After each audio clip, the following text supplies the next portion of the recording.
High everyone अस्सलामु आलाइकुम welcome back to my channel Bangali घरोया रान्ना।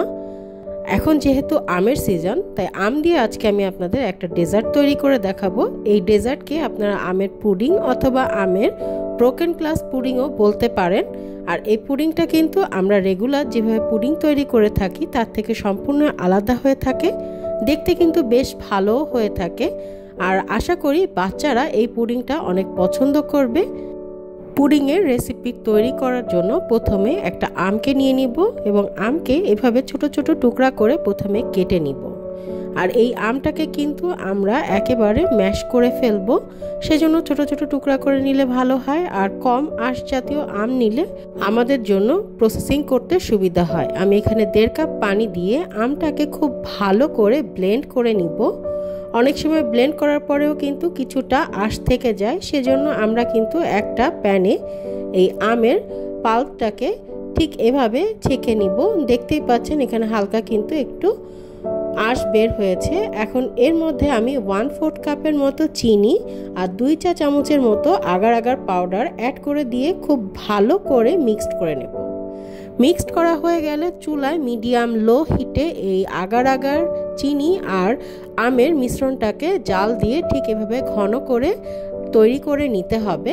এখন চুলাটা বন্ধ করে আমরা যে পাত্রে এই জেলোটা সেট করব সেই পাত্রে ঢেলে আধা ঘন্টা বাইরে রেখে আর আধা ঘন্টা ফ্রিজে রেখে সেট করব। এ পর্যায়ে আমি কড়াইতে আবারও 2 কাপ লিকুইড মিল্ক নিলাম আর 1/2 কাপের মতো পাউডার মিল্ক অ্যাড করে দিচ্ছি। পাউডার মিল্ক দিয়ে একটু মিশিয়ে নিব যাতে দলা না পেকে যায়।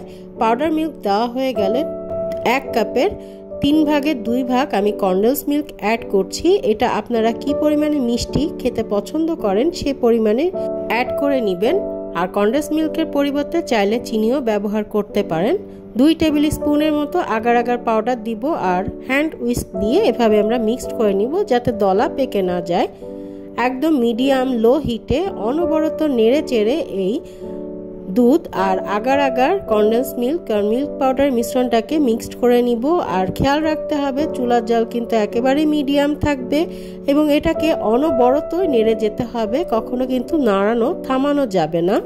একটা পর্যায়ে আসলে দেখবেন ঠিক এমন ঘন হয়ে গেছে। আর এরকম ঘন হয়ে গেলে তখন দ্রুত চুলা বন্ধ করে দিয়ে আমাদের পুডিংটাকে সেট করে নিতে হবে।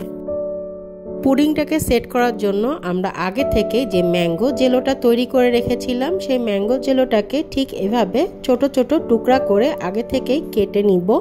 কাটা হয়ে গেলে আমরা যে পাত্রে সেট করব সেই পাত্রে এভাবে ম্যাঙ্গো জেলোর টুকরাগুলো বিছিয়ে নিব যাতে সব জায়গায় সমানভাবে জেলোগুলা পড়ে। আর বেছানো হয়ে গেলে আমরা যে মিল্ক পুডিংটা তৈরি করেছি সেই মিল্ক পুডিংটা এখন আমরা গরম থাকা অবস্থায় এই জেলোর উপর দিয়ে দিব। এভাবে আমরা মিল্ক পুডিং দিব আর ভেতরে ম্যাঙ্গো যে জেলোর টুকরা তৈরি করেছি সেই জেলোর টুকরা অ্যাড করব, আবারও এর উপর থেকে লিকুইড মিল্ক পুডিং অ্যাড করব। এভাবে লেয়ার করে আমাদের মিল্ক পুডিংটা সেট করতে হবে। আর কাজটা কিন্তু খুব দ্রুত করতে হবে। দেখতেই পাচ্ছেন আমার মিল্ক পুডিং কিন্তু কিছুটা জমে আসছে, এজন্য আমি খুব দ্রুত তৈরি করার চেষ্টা করছি। মিল্ক পুডিং দেওয়া হয়ে গেলে এটাকে এখন আমি বাইরে রেখে দিব ঘন্টা খানেকের জন্য, যতক্ষণ পর্যন্ত এটা ঠান্ডা না হয়ে যাচ্ছে। ঠান্ডা হয়ে গেলে ফ্রিজে রেখে দিব 2 ঘন্টার জন্য। আপনারা চাইলে সারা রাতও রেখে দিতে পারেন। তারপরে সেট হয়ে গেলে আমরা ডিমোল্ড করে ফিরে আসছি আবারও। আমি নেক্সট ডে এটাকে ফ্রিজ থেকে বের করে নিয়েছি। দেখতেই পাচ্ছেন এটা কিন্তু যথেষ্ট জমে গেছে। এখন ডিমোল্ড করার জন্য আমি একটা ছুরি দিয়ে সাইড থেকে একটু আলতো করে নিচ্ছি যাতে কোনো রকম বেঁধে না থাকে। এখন ডিমোল্ড করে নিলাম। দেখতেই পাচ্ছেন আমার মিল্ক পুডিংটা কিন্তু একেবারেই জমে গেছে। এখন এই মিল্ক পুডিংটা আমি আপনাদের কেটে সার্ভ করে দেখাচ্ছি ভেতরটা দেখতে ঠিক কেমন হয়েছে। এই মিল্ক পুডিংগুলো কিন্তু বেশ সফট হয়ে থাকে, দেখতেই পাচ্ছেন অনায়াসেই কিন্তু কেটে যাচ্ছে। আর এই মিল্ক পুডিংগুলো কিন্তু আশা করি বাচ্চারা অনেক বেশি পছন্দ করবে, যেহেতু বাচ্চারা জেলো খেতে পছন্দ করে।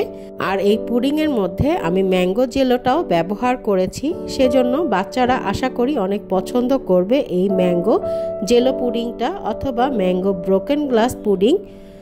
সম্পূর্ণ একটু ভিন্নধর্মী করে আমি আপনাদের এই পুডিং রেসিপিটা তৈরি করে দেখালাম। আশা করি আপনাদের কাছে ভালো লাগবে। আর ঈদে এটা অবশ্যই ট্রাই করে আমাকে জানাবেন। সবাই ভালো থাকবেন। আল্লাহ হাফেজ।